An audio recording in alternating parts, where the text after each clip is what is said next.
Hey cinema fans, welcome back to another movie review. Today we got Quantum of Solace.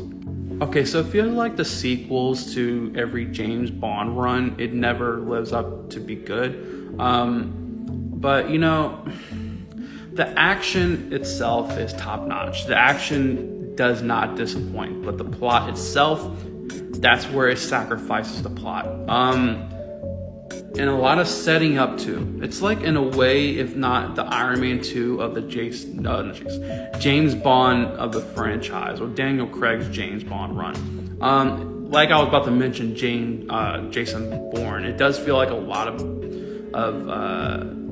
what a Jason Bourne film would be. You know, kind of like an A to B, you know, on the run type film.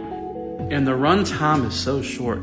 You know, when I was younger, I thought this film was the longest film of any James Bond film I ever watched.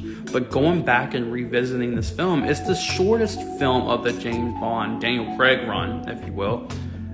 It just, I feel like they should have given it more time. It definitely feels like this film was definitely rushed. It feels like, you know, Casino Royale and Quantum of Solace was one big film, and they took like about 70, if not 60% of what, or 70% of the film of Casino Royale, and split it and put the rest of the percentage to Quantum of Solace.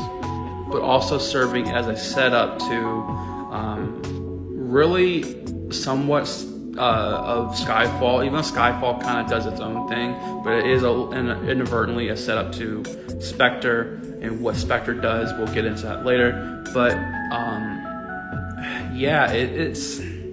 I'll say this, they definitely make the James Bond girl more interesting, even though I think Ava Green's James Bond girl was awesome. That's what I do appreciate about these James Bond girls, or the women of the James Bond run of this Daniel Craig run, because it does feel like they give these James Bond girls more depth, more story, and more of a motivation to why they're doing what they're doing and why they're even there in the first place. You know, because most of the time James Bond girls are only there just for James Bond, but she's there for a reason. She has a motive, just like and they do kind of pay that off with Ava Green's character as well.